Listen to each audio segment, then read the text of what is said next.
Low Country Natural. And I was like, okay, I did the pink suit. Now I want to do blue. I was think of all the suits that would, look good on my complexion. And my daughter is my go-to. I want to tell you, I have such a great support system between my daughters and my mom. So I never felt like I was doing it alone. Like they just always just a huge outpouring of support for me. And my daughter went to my shows with me. She was always there.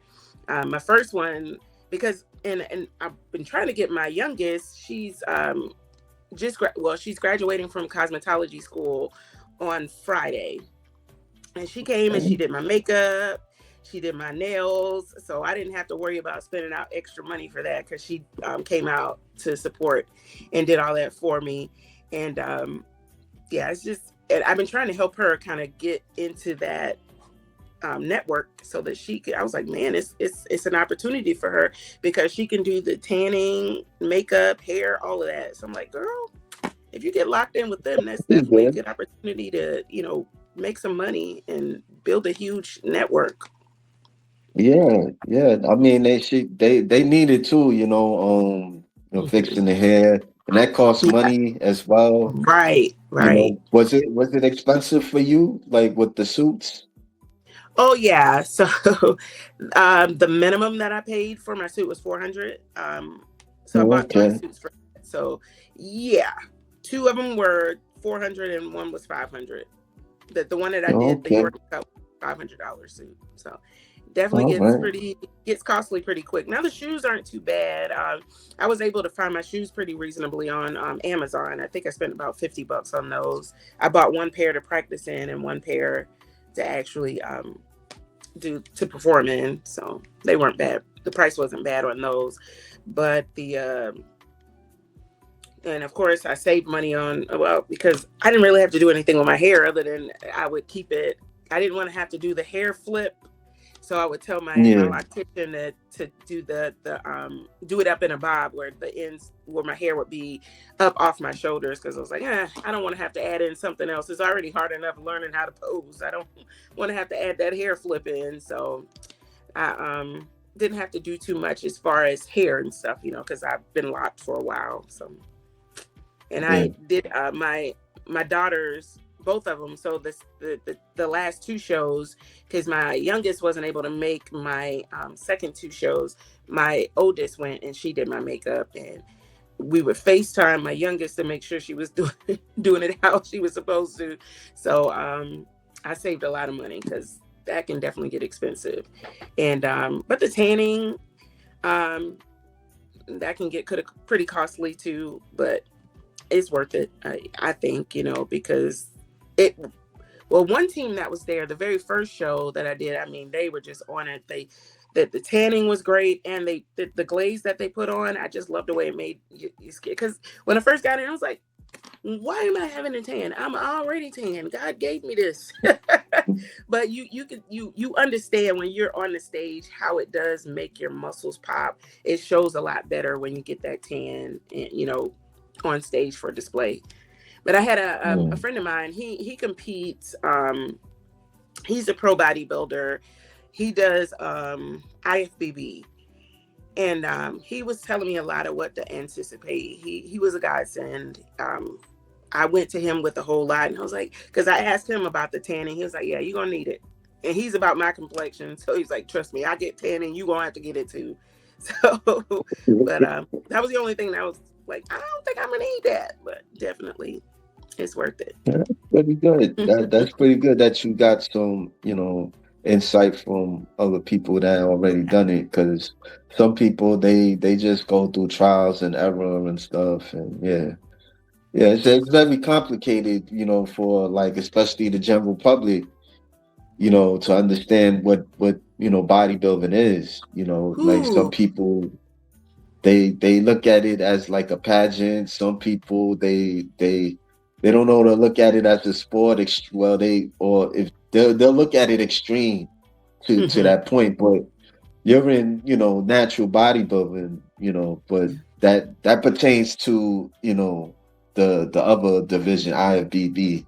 Yes. But yeah, yeah. Like, have you ever like attended those posing clinics to work on your posing? Yes, I did. Yeah. My coach, he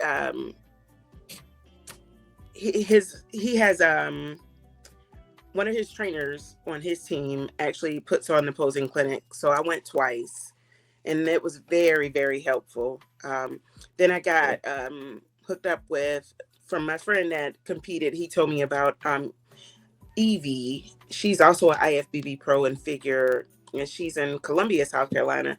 And he put me on with her, and she helped me a whole lot. But the posing clinics were awesome. Again, just super supportive. The people that were in the classes with you, I loved it. I did both of them. I went to North Carolina for both of them, and it was worth it. Yeah. Like, how was it? How was it like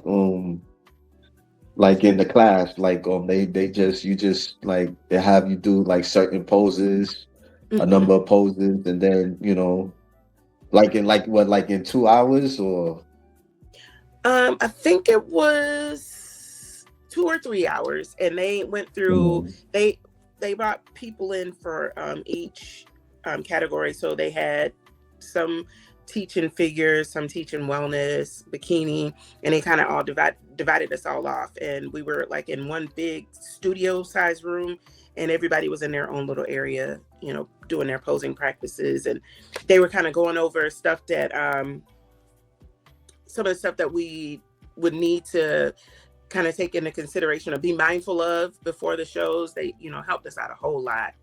But I tell you, definitely posing was the hardest part of this whole process. I hated it. It Yeah, hurts. yeah. It hurts a I lot. think that's the sport, in Mm-hmm. bodybuilding. If you don't Definitely. have, you can have a nice physique, but you don't do poses well, you're not going anywhere. Right. So yeah, Absolutely. It, that's it will definitely make yeah, or break you. yeah. That's what I've learned. The times I've spent, talking to people and actually going to the show and yeah. So Yeah. I remember, there like no, go ahead. I'm sorry. I remember my last show, my because they keep it so cold backstage because they don't want your tan to start. If you sweat backstage, your tan is going to start. What's the word I'm looking for? It's going to start basically melting. You're going to start having streaks and stuff. So they keep it Yeah. super cold behind stage. So for me, I'm cold natured anyhow. So I'm like, I'm back there freezing the whole time. So my muscles are already tense. Then I get on stage and I got to hold positions with tense muscles from having been backstage freezing that whole time. And then I'm on stage and I remember I'm holding this pose and I felt myself just shaking. It was hurting so bad. And I could hear my coach in the audience, hold it, Usheka, hold it. And he was the one that made me keep it together because I was ready to just let it go. I was like, I can't hold it any longer. But just hearing him telling me to hold it, I was able to keep it together on stage because I promise you that is the hardest part. I don't mind Yeah. lifting heavy. I don't mind doing the cardio. But when it comes to posing, oh my gosh, Mm. yes, that's the Wow. tough part. Yeah, that sounds challenging, Was you Very. nervous? Were there moments where you like on your first show, were you Mm-mm. nervous Very sometimes? nervous. Yeah, the yeah. and the competitors, backstage and on stage with me, they help so much with calming the nerves because everybody's just like, oh, you're gonna do great, and just being super supportive. So it kind of made the nerves subside. The very first time I went on stage, yeah, I was a ball of nerves. Like I couldn't keep it together. I forgot. My first couple of turns, my quarter turns, I did it wrong because I was just so nervous. And that's why he told me he wanted me to compete in all of the categories that I could to kind of get me used to getting on stage. But by the time I did my third, by the time I went out for my third division, I was fine. I wasn't nervous at all anymore. But yeah, that first one, definitely, I was shaking like a leaf. Yeah. Do you still get nervous though? Like even like on the Yorton Cup? Was you Some nervous, and okay. like I tell, because I play sports too, so a healthy amount of nerves is it's good. It's good for you. Keeps you on your toes. Yeah. So I was always a little nervous, but not so much that it impacted how I performed on stage. But yeah, it was more excitement than nerves at that point. Yeah. But we got a guest. We have my friend all the rage George Page. He interviews female bodybuilders. Check his channel out. Okay. He got a question for you. He Yes. said, "Hold on for a second. So, Usheka, what made you to decide to be a natural athlete?" Well, the reason why I wanted to say natural, for me, I just didn't, especially with me getting older, the thought of using something that could impact my health, especially at this age, I just wasn't willing to take the risk. Um, and I wanted everything that I did to be what I wanted to test my limits. So I wanted to go as far as I could naturally to see, what I had in me to be able to do it and see how far I could go. So it was just all for me. It was just a more of a test of wills and just seeing how much dog I had in me. Yeah. Usually, like when somebody doing sports, like they'll like look at like references of athletes, but for some reason bodybuilding, it ain't entirely like that. Right. Was that like that for you? Was there somebody that you kind of admired, or you just did it on yourself? You just focused on yourself. Well, there was when I first started in wellness, there was um, a competitor that I started following on IG. Her name is Tyler Malvo, and Okay. she's young, but her quads, I was like, oh my gosh, her quads were so massive. And I reached out to her because she would do lives and stuff, and I started asking her questions. And this was before I even met my coach. This was when the bug first bit me to get into competing. And she was so nice and answered all my questions and was just super supportive too. Um, so it was just, it was a lot of me just researching people on IG and TikTok to follow that I really, they were the ones that kind of motivated me to give it a try. Yeah, that's pretty cool. Yeah. There's this one bodybuilder that be in my mind. Her name is Shan. She's from, I think, Ireland. She looks like Hispanic, but Mm, she's like 4 feet and her quads is big, wow. yeah, I'm gonna it's have to look very her up. huge. And there's this Yeah. other one. She's a black female. I can't think of her name right now. It's different. She speaks French, but she's African. She looks really tall. You've Okay. probably seen some of her viral stuff. It's just her walking, and she's walking in slow mo, like across the street, and people would stare while she's walking. She's locked as well, dark skin, tall. I know She who has you're talking about. Yeah. and She does like cooking dancing. videos No, she too. dancing. She does a lot of dancing videos. Oh, okay. And she just looks amazing. I was like, man, if I could get anywhere like that, get close to that to compete, I want it. So Mm. she was the one that became like my biggest that's who I admired the most in this process. Like and I wish I could remember her name, but I still follow her on IG. So yeah, I just Okay. like to watch her dance too, but her body is Yeah. amazing. Yeah, send me the link. It was maybe yeah, she sounds familiar. I probably Yeah, I'm gonna may send it have to seen you. her Yeah. before. Yeah. Yeah. Yeah, how much time you spend training during the week? Who so I would only train once a day. I did cardio. I would try to do cardio twice a day, but my morning cardio would just be me walking for 20 minutes. My workouts typically took maybe an hour and a half to 2 hours. And then I would do cardio after. I would do, and my coach had me doing cardio in segments. So as I got closer to the show, then my cardio would decrease. Um, but the most I ever had to do was 30 minutes per session as far as cardio went. Um, because I'm older and I've been in training a long time. Me and my daughter, we're big on mobility work. So my warm ups were always what took the longest because I warm up before training for at least 30 minutes. So I don't count that as the actual workout process. And I would always do posing practice after. I would try to do 30 minutes to an hour of posing practice after I was done with my workout sessions too. So, but It that's sounds pretty like much. Go ahead.